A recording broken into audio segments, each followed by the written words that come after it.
Nitekana umunezero ndasubiye kugusuhuza nk'akaze wobandanya kubana natwe ngaha kuri ino mboneshakure igushikiriza amakuru, inkuru kumwe n'ibiganiro bigezweho biriko biravugwa irya nino mu gihugu c'u Burundi ndetse no hakurya y'imbibe z'igihugu c'u Burundi mu yandi makungu. Nonyemerere nguhe kaze, ndaguhaye mwaramutse cange mwiriwe bivanye naho udukurikira uherereye muri iki gitondo c'uwu munsi w'Imana w'igenekerezo rya gatatu z'ukwezi kw'icenda umwaka w'ibihumbi bibiri na mirongo ibiri na gatatu. Wowe nyene udukurikira uri mu gihugu c'u Burundi ndakwipfurije kugira umunsi w'Imana mwiza no kubandanya uraroranirwa mu vyo uriko urarangura, ndetse yewe nawe udukurikira uri hakurya y'imbibe z'igihugu c'u Burundi mu yandi makungu nko mu bihugu bibanyi nk'igihugu c'u Rwanda, mu gihugu ca Kongo, mu gihugu ca Repubulika Iharanira Rusangi ya Kongo, mu gihugu ca Tanzania n'igihugu ca Kenya, mwese ndabahaye ikaze nanabakengurukira cane ngaha kuri ino mboneshakure imwe rudende ibatohoreza amakuru hariko aravugwa mu bisata bitandukanye nko mu gisata c'inkino, mu gisata c'indero, mu gisata c'umutekano, mu gisata c'agateka ka zina muntu, mu gisata c'uburimyi n'ubworozi, mu gisata c'ubutunzi, mu gisata c'indero, mu gisata ca politike ndetse no mu bindi bisata bitandukanye ngaha mu gihugu c'u Burundi, hama nyene ikayagushikiriza yose uko yakabaye ata na kamwe kavuyemwo kandi nyene ukayamenyera ku gihe. Ico utegerezwa gusa rero nta kindi ni ugufyonda sabone canke subscribe nawe utarafyondako, hama ukabandanya urashikirwa n'amakuru yose, inkuru zose kumwe n'ibiganiro vyose bishasha tubandanya gushikiriza binyuriye ngaha kuri ino mboneshakure mukunda muri benshi ya Isange TV. Ubu duhaye intererano yawe yo kuja turakuronsa amakuru yose, ibiganiro kumwe n'inkuru bidushikira natwe nyene tukabishikiriza binyuriye ngaha kuri ino mboneshakure ya Isange TV. Ni inkuru itari nziza, umutekano ntiwifashe neza mu gihugu c'u Burundi vy'umwihariko mu ntara ya Bubanza. Abanyagihugu baratekewe n'ubwoba, ivyaraye bibaye iri joro ni akamaramaza. Amasase menshi yaraye yumvikanye muri zone Buringa ya komine Gihanga mu ntara ya Bubanza. Abarashe bazananye mw'ishamba cimeza rya Rukoko hafi y'uruzi Rusizi, bakaba barasanye n'abasirikare b'igihugu. Ivyononekaye kugeza n'ubu ntibiramenyekana. Ni inkuru itari nziza, abanyagihugu nyene baratekewe n'ubwoba n'ibiriko biraba. Iyo nkuru turabandanya kuyikurikirana natwe nyene tuyibagezeko ngaha kuri ino mboneshakure. Ico utegerezwa gusa ni uko utaja kure. Nayo kandi mu ntara ya Kirundo haraye hafashwe indongozi iriko ihindura inyishu ku rupapuro rw'umupfasoni aheruka gukora ikibazo co kurondera akazi ko kwigisha, agifatwa akaba yaciye ahitamwo kurya impapuro yariko arahindagura. Umuhanuzi mu biro vy'umuyobozi w'indero muri komine Gitobe mu vyo ajejwe harimwo abakozi bo muri ubwo buyobozi, Mukezangango Joel yari asanzwe ari mu murwi wa komite ijejwe ivya recrutement y'abigisha. Yafashwe ku mugaragaro kuri uwu wa gatandatu w'igenekerezo rya kabiri Nyakanga 2023 hariko agerageza gukoporora inyishu ku rupapuro rushasha ku kibazo c'abigisha giheruka gukorwa muri misiyo yahawe n'umugabo w'umwigisha azwi kw'izina rya Mandela Daniel kugira bikunde umupfasoni wiwe Nimbona Euphrase abe mu batoye ico kibazo. Mu gufatwa k'uwo muhanuzi, umuyobozi w'indero muri komine Gitobe yazindutse kumuhitana kugira ngo baje gutanga amanota ku bari basanzwe barakoze ikibazo. Nawe kubera azi umutego yari yateze aca aranka ko bajana n'uwo muyobozi. Niho uwo muyobozi yaca yigira, amaze gushika ahari hasanzwe habitswe izo mpapuro aca asanga wa muhanuzi wiwe yahageze kare, mbere aza yatanguye no kuraba muri nyamapuro.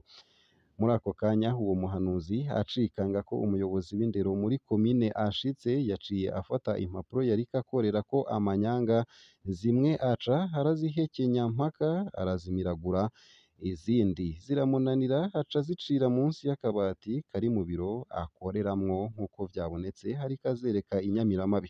Uwo muhanuzi kumwe n'uwo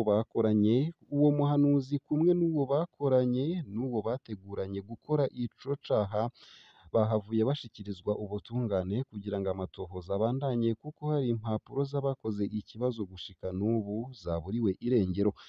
Ese iyo nyifato muyumva gute? Mutwandikire munyuriye munsi y'ino video muri commentaire.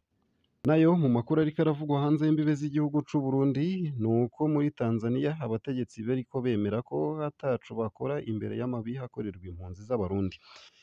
umushikiranganji w'intwaro yo hagati mu gihugu aremeza ko impunzi z'abarundi ziriko ziratotezwa n'igipolisi mu makambi, yemera ko hagiye kuba ukwisubirako ariko ntiyerekana ikimenyetso na kimwe, ahubwo ibikorwa vy'ubunyamaswa biguma vyiyongera. Biratangaje ariko nivyo, umunyamabanga ntayegayezwa ajejwe ibibazo vy'impunzi muri Tanzania yaremeje ko hari amabi menshi yo gukubagura impunzi z'abarundi akorwa n'inzego za leta.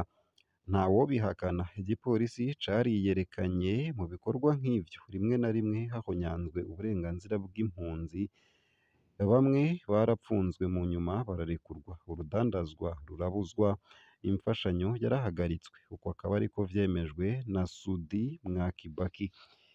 Hari mu nama yo kuraba ibijanye n'ibibazo vy'impunzi n'abafasha muri ico gisata yabaye mu ntango z'iyindwi, mu bigo vy'ahakorera ishirahamwe mpuzamakungu riraba abimukira OIM i Makere, ku birometero 5 uva mw'ikambi y'impunzi ya Nyarugusu iri mu buraruko bushira uburengero bwa Tanzania.